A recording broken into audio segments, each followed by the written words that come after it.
Et salut à toi, bienvenue dans ce nouvel épisode du podcast Nourris ta santé qui est l'épisode numéro 73 si je ne me trompe pas, dans lequel je vais te parler d'un sujet que j'ai posé en story sous forme de sondage il n'y a pas longtemps sur Instagram. Donc d'ailleurs n'hésite pas à me suivre sur Instagram si c'est toujours pas le cas. C'était en fait un sondage où je me posais la question de manière instinctive, qu'est-ce que les personnes se posaient entre la question quel nutriment il y a dans tel aliment par rapport à l'autre question qui était quel aliment permet d'obtenir ce nutriment. Et en fait je trouve que ces deux questions du coup évidemment elles se ressemblent énormément, mais au final elles n'ont pas du tout le même sens, et ça m'intéressait en fait de savoir de manière instinctive qu'est-ce que les personnes en fait on va dire utilisaient comme question en premier. Est-ce qu'ils s'intéressaient plutôt aux aliments eux-mêmes, c'est-à-dire les nutriments qu'ils contiennent et tout, ou est-ce qu'ils s'intéressaient directement aux nutriments et du coup les aliments qui permettaient d'obtenir ces nutriments.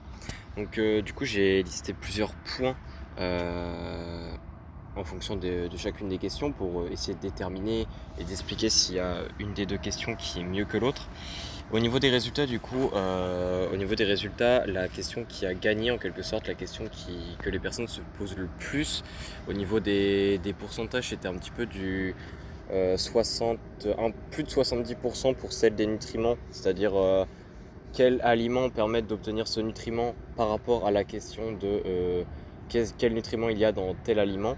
Donc c'était un petit peu du 70% et l'autre c'était une vingtaine de pourcents.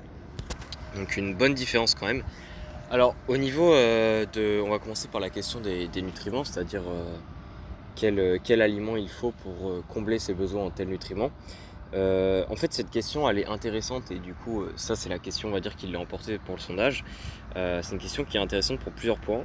Déjà ce qui est intéressant c'est que quand on se pose cette question et du coup quand on est capable d'y répondre, l'intérêt de savoir quel aliment permettent d'obtenir et de combler ses besoins en tel nutriment, ça permet en fait d'être plus flexible. C'est-à-dire que au final si on connaît les meilleurs aliments pour combler ses besoins en un nutriment spécifique, et bien même si y a un des aliments dans la liste qu'on mange d'habitude mais par exemple à un moment donné on n'a plus envie de le manger, et bien l'intérêt en fait c'est que on connaît d'autres aliments qui permettent aussi de combler les besoins en le nutriment en question, et ça permet du coup de changer en quelque sorte son alimentation sans pour autant impacter ses apports en chaque nutriment.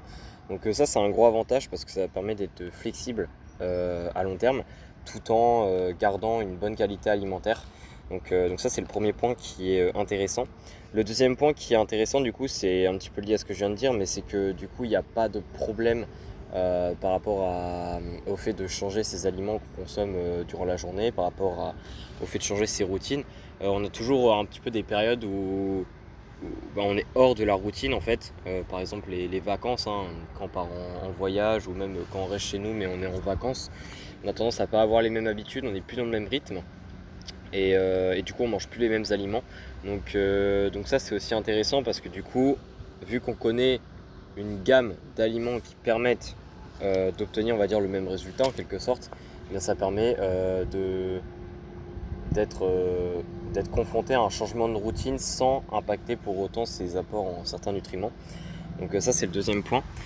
Et le troisième point c'est parce que ce qui est intéressant c'est que l'avantage de connaître plutôt les aliments qui sont intéressants pour avoir un tel nutriment, c'est que contrairement aux aliments eux-mêmes qui changent durant notre vie, c'est-à-dire que souvent durant les périodes de notre vie on mange pas mal d'un aliment et ça arrive parfois que l'on ne mange plus du tout cet aliment-là.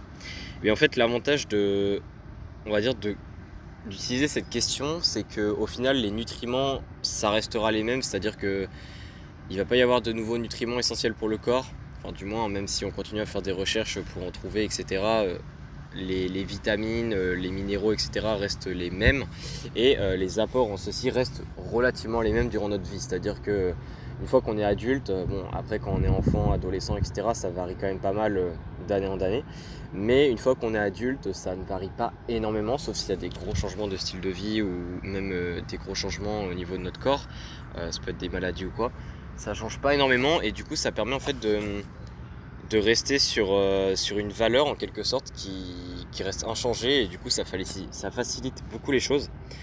Contrairement justement à l'autre question, qui est que en fait on connaît au final des aliments entre guillemets par cœur, c'est-à-dire quels nutriments ils apportent, mais vraiment des aliments précis.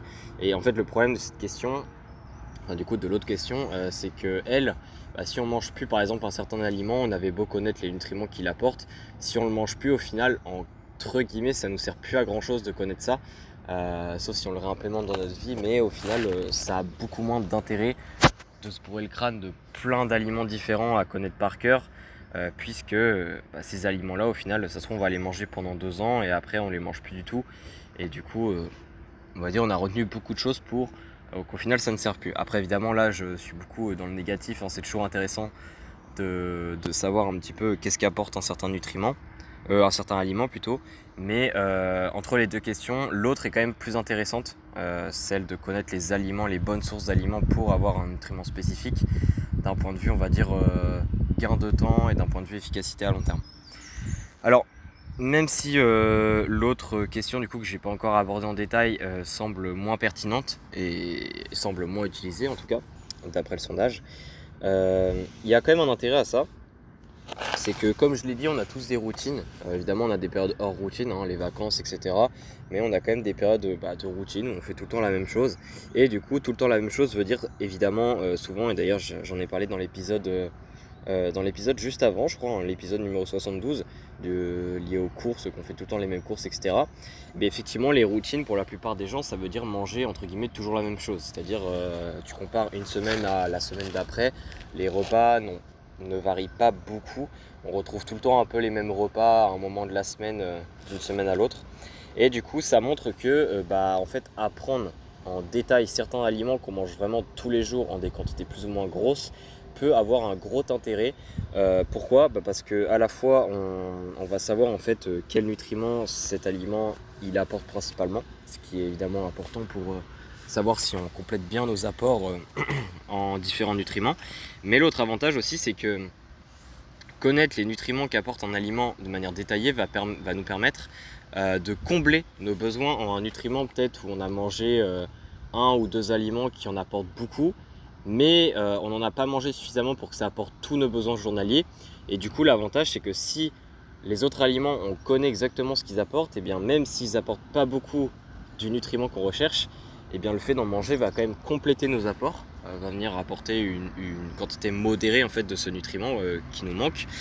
Et ça, l'avantage de connaître ça en fait, c'est qu'au final on va savoir davantage jouer en quelque sorte avec les aliments de façon à compléter nos apports sans passer par la case je choisis tout le temps un aliment ultra riche en tel nutriment pour compléter mes apports, parce qu'au final on n'est pas forcément obligé de passer par les aliments les plus riches en nutriments spécifiques pour compléter nos apports en nutriments. Il suffit juste de manger de bonnes quantités de différents aliments qui en ont en quantité modérée, et au final ça revient au même. Donc ça c'est intéressant de connaître des aliments de manière détaillée qu'on mange évidemment souvent, parce que si on en mange 1 fois par mois ça a moins d'intérêt. Mais si c'est des aliments qu'on mange quotidiennement, là effectivement ça peut être intéressant de se poser cette question et du coup d'avoir la réponse pour différents aliments en fonction de chacun. Mais du coup voilà, donc j'ai un petit peu fait le tour de ces 2 questions.